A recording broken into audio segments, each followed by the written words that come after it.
running away from their shame, running away from bad things that they've done, but they haven't done them deliberately. These are accidents, these are tragic accidents, but they're carrying this huge burden of weight and shame and grief, so much that they can't bear to be rewarded with the love of their family.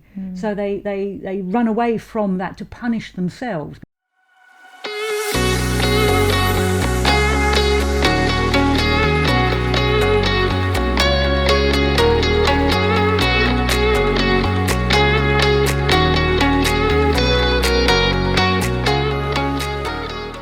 Something that crops up a few times in the book is the biblical book of Job. And the first time it comes up is when Lowry, as a young girl, has been sent to live with her Aunt Mary to recover from, is it tuberculosis? Yes. Tuberculosis. What does the book of Job mean to Lowry? And then more widely, what does it mean in your book as a whole? It's a really, really interesting question, because it's quite central, actually, to the whole book. Because if you know the story of the book of Job, it's a parable. I'm not sure if that's the right word, actually, but it's a parable where there's a bet between God and the devil, where the devil says to God, I reckon that I can take your most faithful adherent and get him to renounce you. And God says, that's not going to happen. So the bet is on, and Job is the most faithful adherent. So the devil throws the kitchen sink at Job. Yeah. He kills all his family. He visits him with a plague of boils. He ruins his successful business. He literally throws every bad thing that you can possibly think of at Job. And throughout all of this, Job is absolutely bereft, but he's, God, please God, why is this happening to me? But he never ever loses his faith. And at the end, when the devil has thrown everything he can and Job is still faithful, he goes back to God and says, well, you win.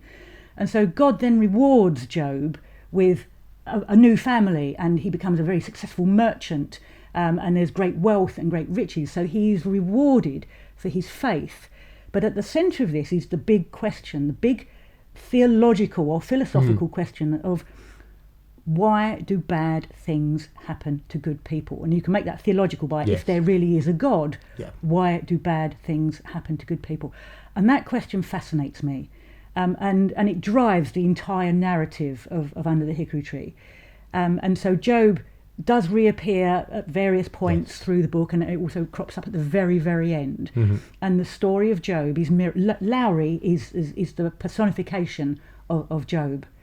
And so the whole story, which begins and ends with her, is a modern day retelling of that biblical epic. And I love an epic, but I love that question.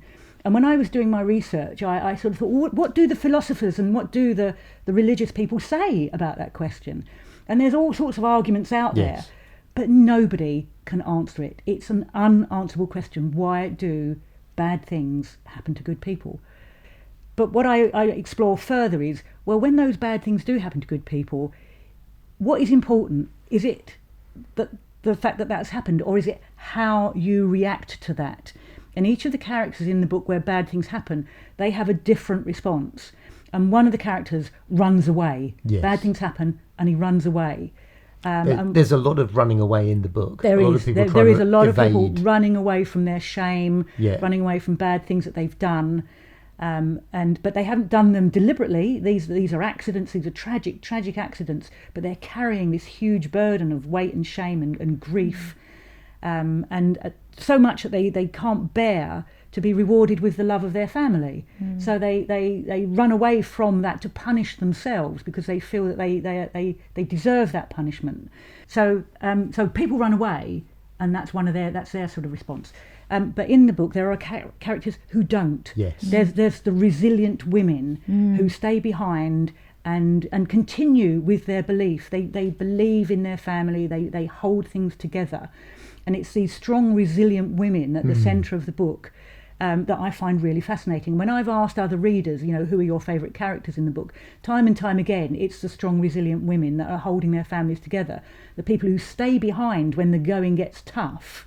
And don't lose faith. Lowry believes, she never loses faith in her son over the course of all those years.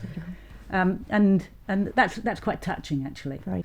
I really like Shirley's journey because you think, oh, she's a single mother, and by the end of it, she's achieved so much, hasn't she?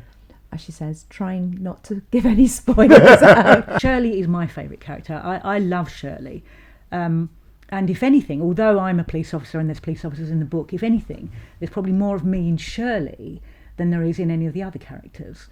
And it's not that I was pregnant at 17, and that's not a spoiler. You're going to get that quite early on in the book. But my mum was actually. She was married at 16. She had her first child at 17. My dad was 23, the same ages as Bryn and Shirley in the book. So that's a reflection of my family. And Shirley is somebody who starts off with not a lot in life, not a lot of advantages. She's quite disadvantaged. And when I grew up in a little council house, a little 2-bedroom council house on an estate, little council estate. And nobody in my family had ever been to university or done it. All of my family ancestors, I've subsequently discovered, were all peasant farmers or vagabonds or ne'er-do-wells.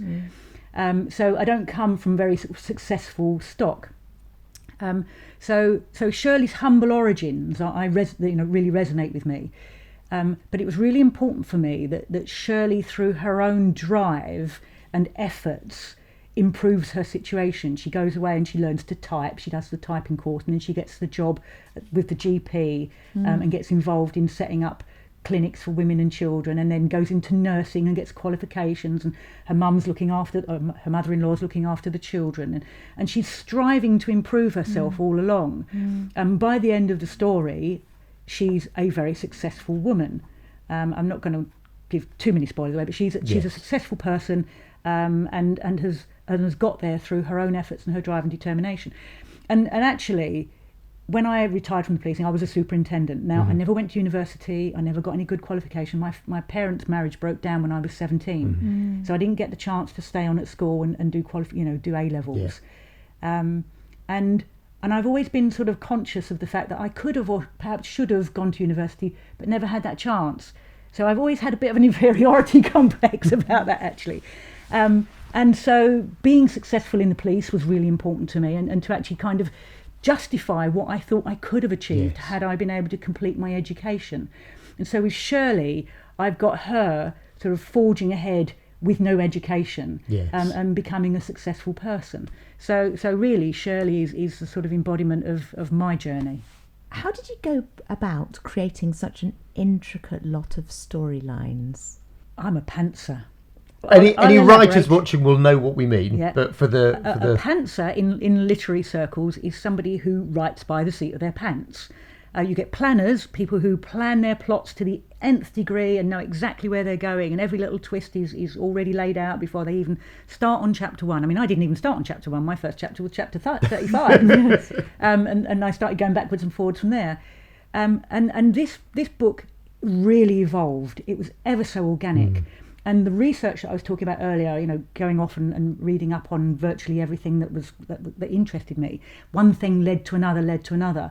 And lots of storylines that ended up in the book came out of research. So when I was researching merchant shipping and how far it was from Liverpool to Buenos Aires and how long that would take and whether there were actually routes and what shipping lines did it, I came across this lovely little story.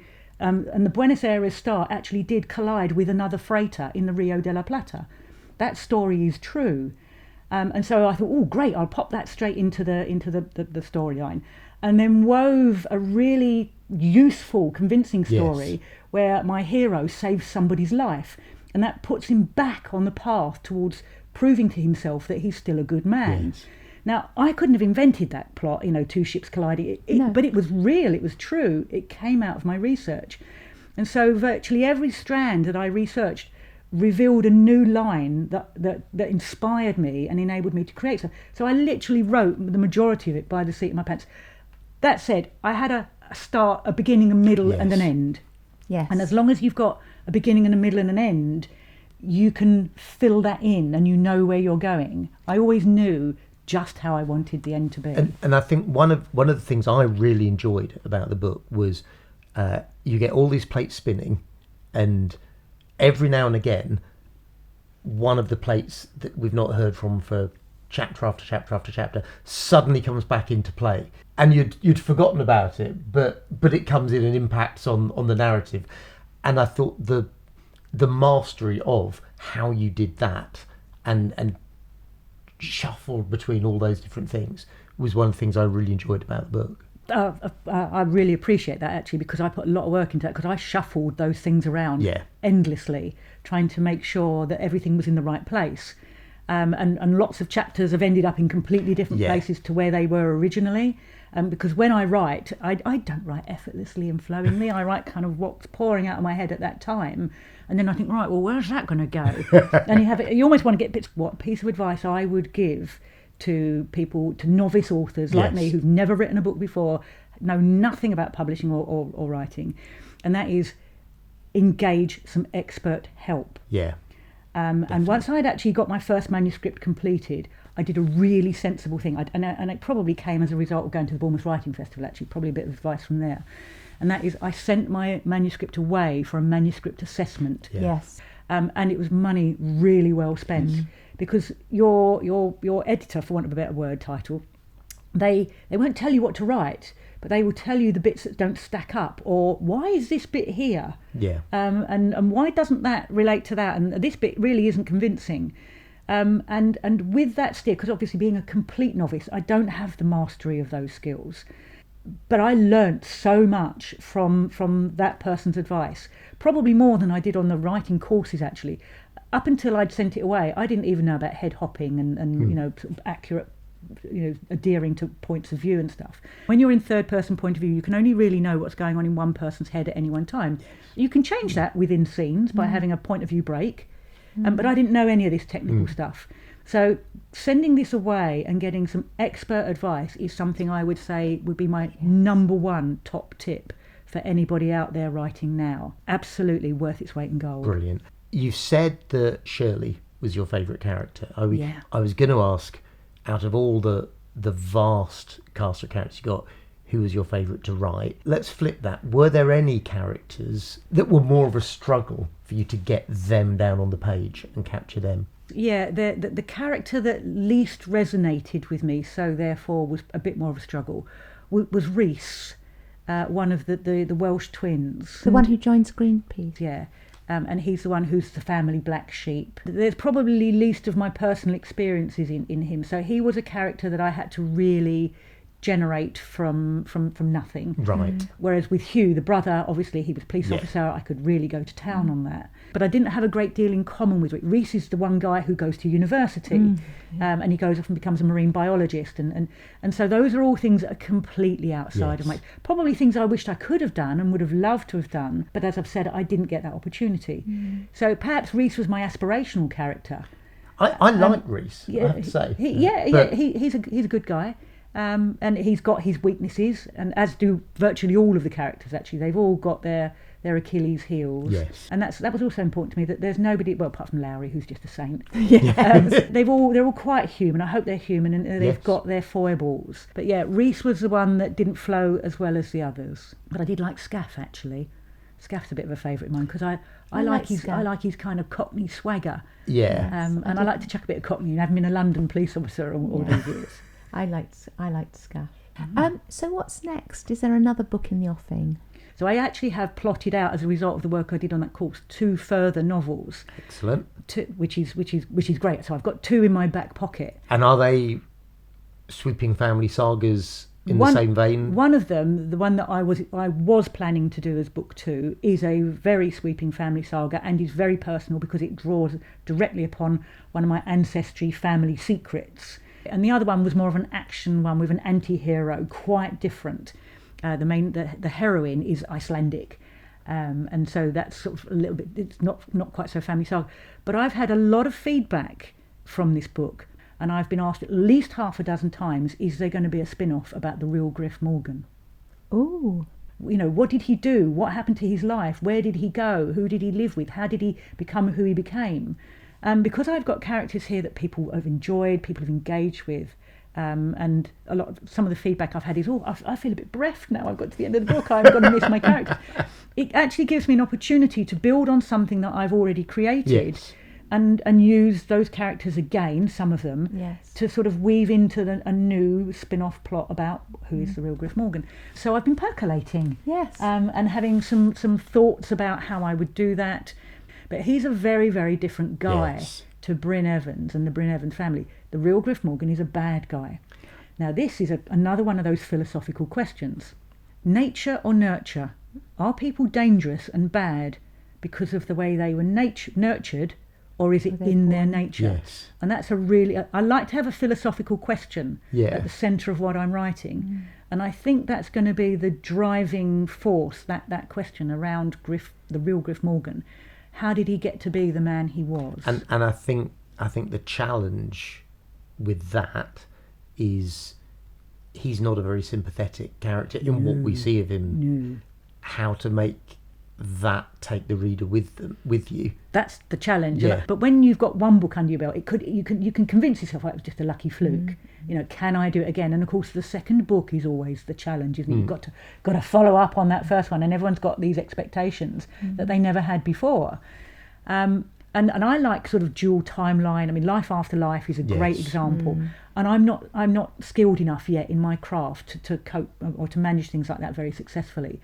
So what I like to do is create an interesting and intriguing story that will carry you along. But it's about, have I got the skills to do something very complex?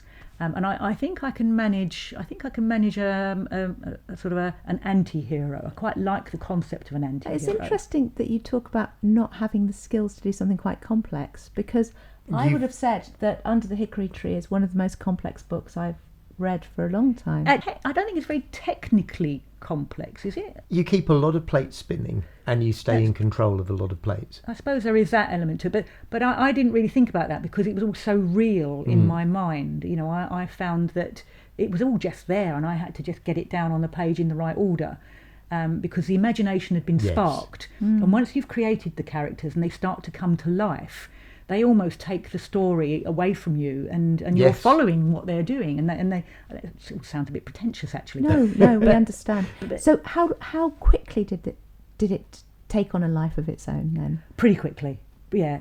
I think that the dynamic between Greer and her brother Travis, which is the original scene where they're having this argument over this missing brother, really gripped me.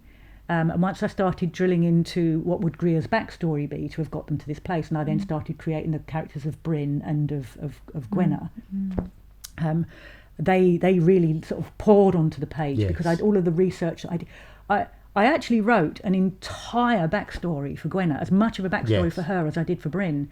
Really? Yeah. And the whole lot is on the cutting room floor. Because I had to decide which of those narratives was the one to follow, which was going to be the one, because you couldn't put them all in. No. Yeah. But at some point, I might sort of go back to that material. I mean, all that writing is not wasted. No. Absolutely But not. it provided me with a really, really vivid character in Gwenna. I knew who she was because I'd done the work. And so yeah, they really lived. And that's why I didn't feel like I was doing anything particularly technical or clever, keeping plate spinning, because I just felt like I was telling a story that I knew. But telling a story is the job for an author. Telling the story and taking the reader with you is the job. Actually, it's probably an object lesson that writers can get in their own way by trying to do something too clever.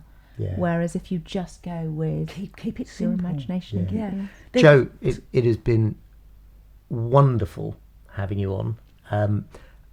Very quickly, where can people find you online? Right, I have my own website, which is jochinnauthor.com. I do have an Instagram account, which is Jo Chinn Author, and I'm also on Facebook as Jo Chinn Author. So nice and simple. Jo, thank you so much for coming on and sharing so much of yourself with us. And it's been great hearing how much of you has gone into the book, which is very much what this podcast is about.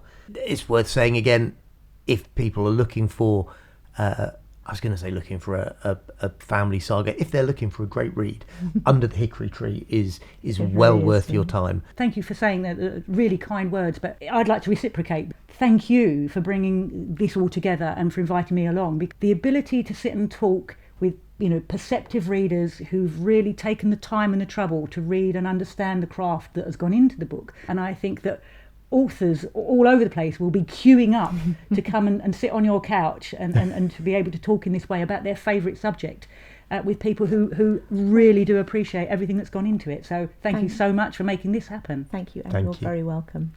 And thank you for watching. Goodbye.